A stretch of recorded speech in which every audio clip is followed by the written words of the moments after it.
When I had back pain, I was told that I had lumbar pelvic region dysfunction, and I had no idea what the heck that was. In this video, I'm going to break down the significance of the lumbar pelvic region and its role with back pain. Let's go.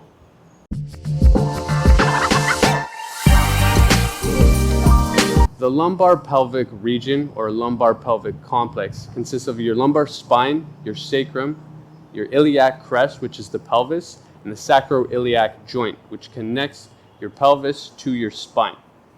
And the reason why it's called a region or a complex is because they're so tightly connected that they're intertwined when they move together. So often, if your pelvis moves forward and backwards, your lumbar spine is along for the ride.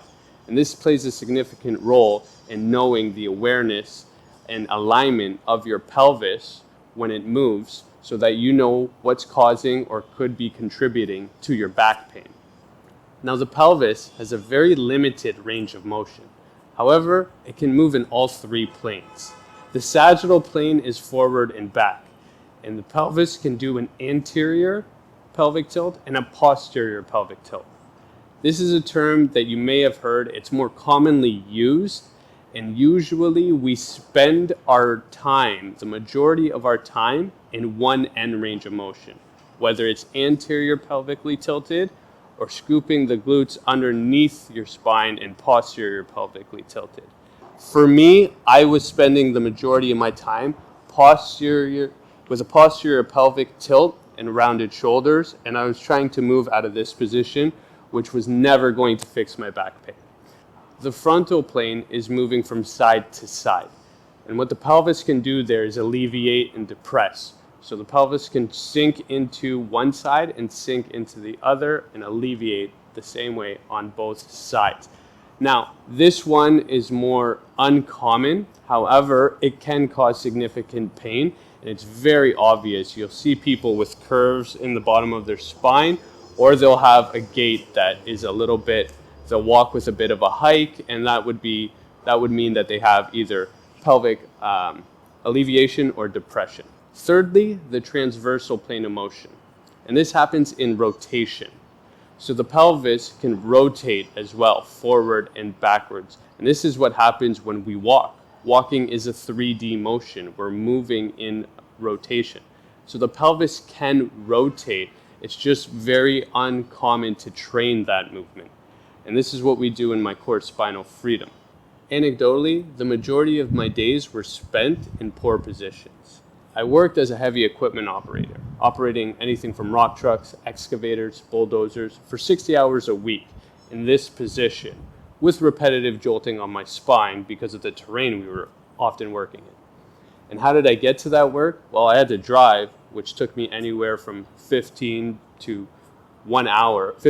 to 1 hour. And the time that I was spending at home, well, I was seated, whether I was relaxing watching a sport game or playing video games, I was in the same positions.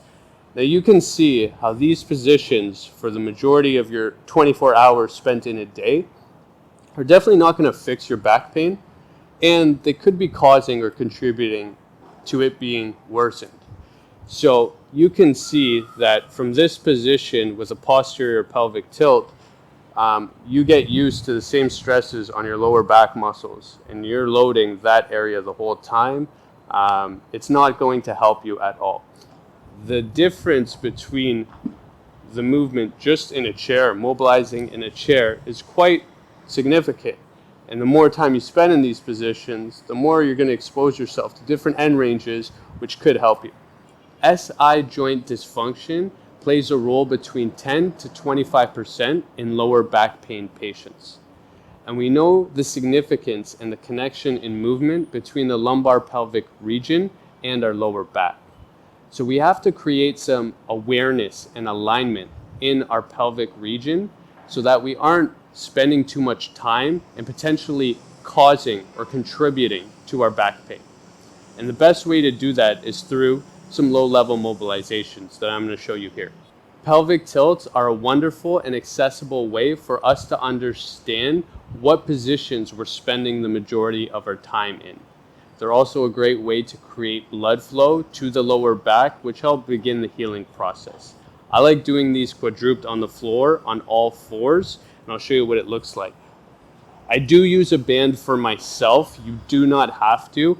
I like a little bit of extra resistance. It allows me to get into even deeper ranges of emotion. So I wrap it around my lower back and my knees, and I get quadruped on the floor.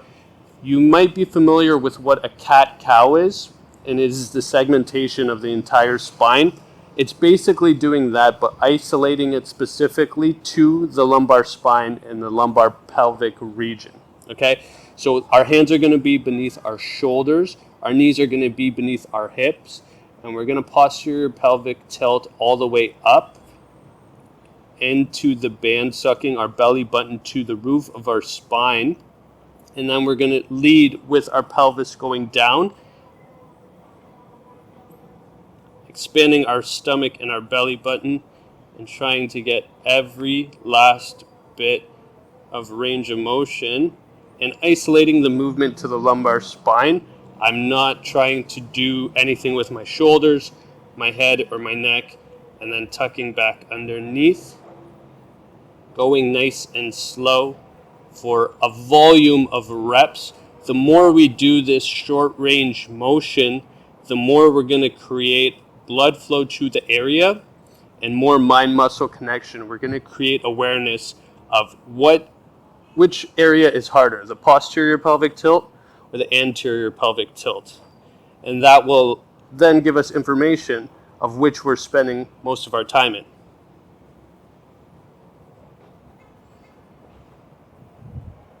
And sort of a secret in the industry, but a major key in solving back pain for so many of my athletes has been pelvic rotations. Now, chiros, physios, many medical professionals have so many tools in their arsenals to kind of adjust your lower back or create a neural pathway so that some tissues are working again in that area. And it's all wonderful, and if you find some success or some pain relief or mobilizing a joint from them, by all means, go get them. However, I feel like solving the root cause of your problem is capable within your hands, and a great way to do that is with pelvic scissors, and I'm going to show you what that looks like here. So you're going to find a wall or surface that is stable for you. You're going to be lying down on your side, and your feet are going to be on top of each other against that surface, creating a 90-degree angle with your ankle, knee, and hip, okay? You're going to be lying on the ground, and your hands are going to be together, and you're pressing into the wall with your feet. No toes up, no heels up. And the range of motion, as we spoke about, is so little.